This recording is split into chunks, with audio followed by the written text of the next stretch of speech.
Good morning, Coach Laura here. 3 days out from my bodybuilding show, and a lot of things are happening that are really applicable even if you've never done a bodybuilding show. So we're going to talk about those things, and one of them is how much stress we have on our bodies. So for the last few weeks, my body has been under a lot of stress. Not a lot of food, lots of movement, and kind of the culmination was Saturday. Less food, lots of movement, and not a lot of water. So Sunday, as you know, I ate what I wanted. And then yesterday, I got back on my base plan, which was more food than I've had for a few weeks. And it felt great.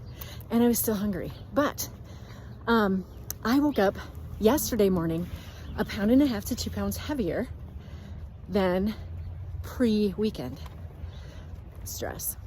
I woke up this morning after being back on more food, less movement, more sleep, and I was down at 2 pounds. So what does that mean? What does that mean for someone who hasn't done a bodybuilding show? Well, that means that we need to think about food and we need to think about stress on the body in a different way.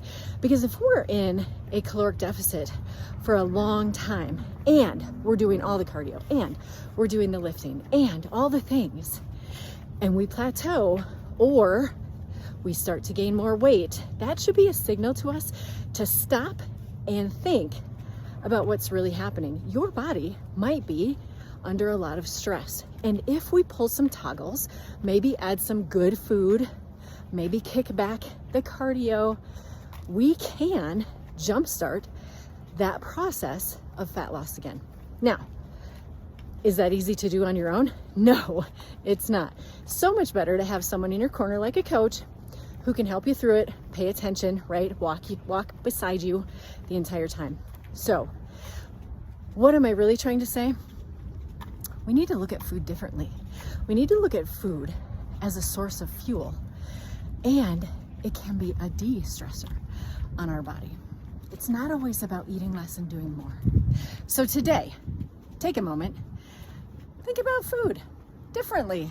Think about it in a good way. And maybe think about it for the first time, because a lot of times we don't think, we just eat, right? Let me know if you need some help. Have a great day.